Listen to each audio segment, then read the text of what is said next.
Today I am here with the new lesson, poem, The Rime of the Ancient Mariner. The Rime of the Ancient Mariner. I think you must have gone through the lesson. Your teacher must have taught this poem, and you might have recited it, and all the stanzas of the poem must have been discussed in detail. Question answers must have been done. But here I am giving you a revision lesson of this poem, The Rime of the Ancient Mariner. Rime means poem, rhyming poem. Actually, it carries a story. This poem carries a story of an ancient mariner. Ancient mariner means an old sailor, and his crime and punishment. Or in other words, you can say that his crime and repentance, how he suffered the consequences of his wrongdoing. He killed an albatross, and as a result he had to undergo great sufferings for over a long period of time, and this story is all about it. This is the introduction part of the story, and I have given you the central idea of the poem.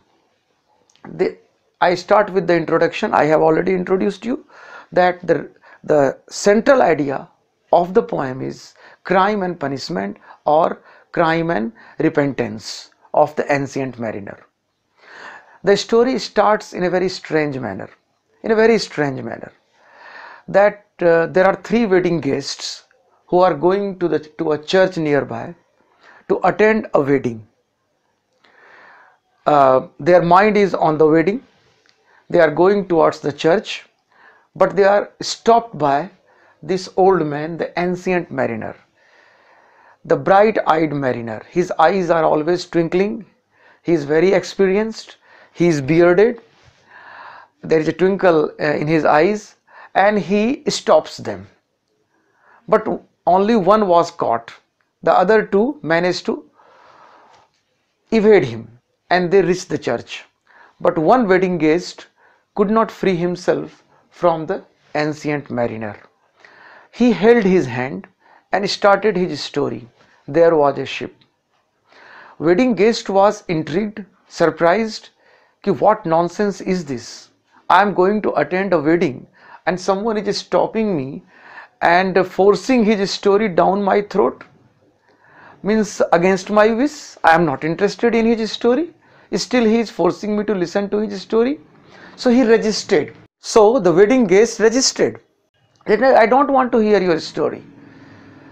I have to attend the wedding, and I am a close relative of the bridegroom.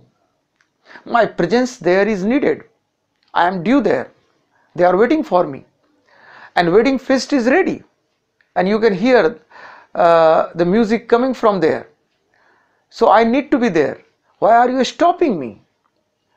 And he freed his hand forcefully, the wedding guest. Then ancient mariner started using his eyes on him. He cast a spell on him, on the wedding guest. He hypnotized him, and it started working on the wedding guest. He felt disarmed, powerless before the ancient mariner.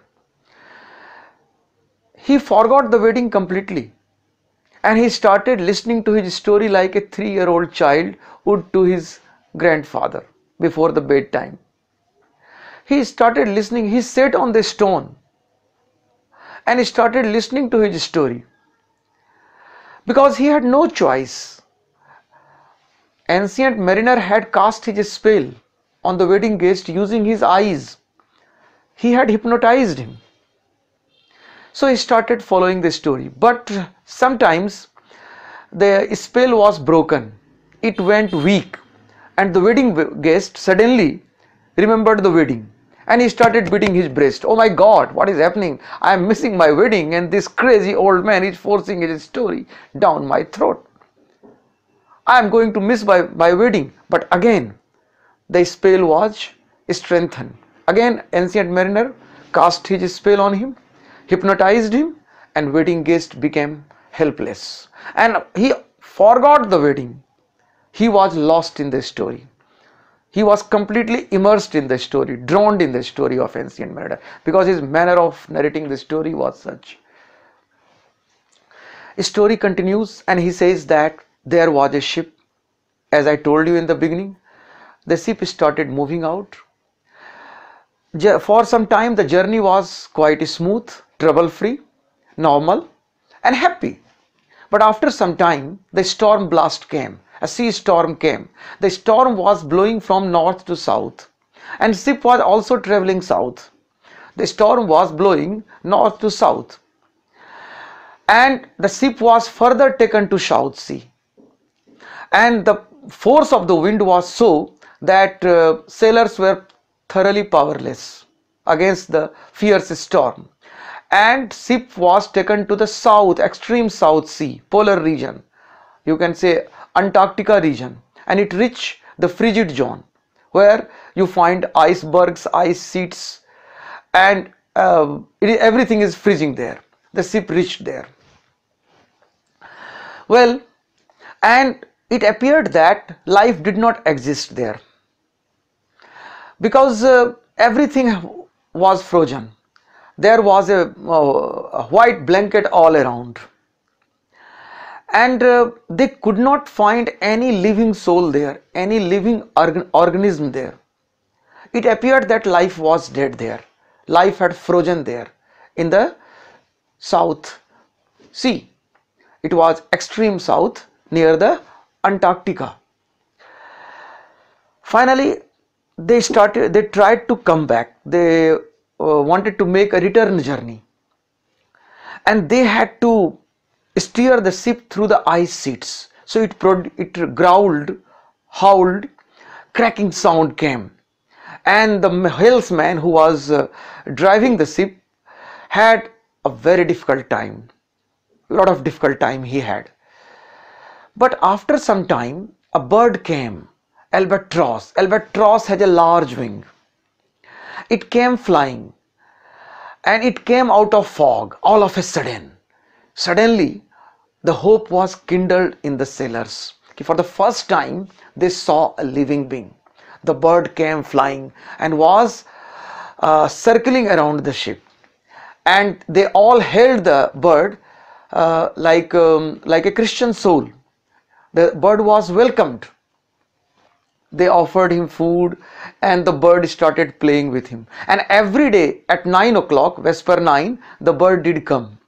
Bird enjoyed the company of the sailors, and it continued for some day. When the night came, they were still in the frigid zone. Through the fog, the weak yellow light of the moon filtered. But in the daytime, they spent their time with Albatross. Everything was improving. The weather condition was improving gradually. It was changing for the better. The weather was improving. But at one point of the story, the expression on the ancient mariner's face became grave. He looked serious. It appeared that story was not progressing. He had stopped. Then the wedding guest asked him, "What happened, ancient mariner? Continue with your story. Why do you look like that? What happened?" Then after a long pause, the ancient mariner told him, "With my crossbow, I killed the albatross. I killed the albatross. Why did I kill the albatross? I can't say, but I killed the bird." This is part 1, students. Revise the lesson. I hope you have understood everything. If you have any queries to make, write in my comment section and subscribe to my channel. Have a fantastic day.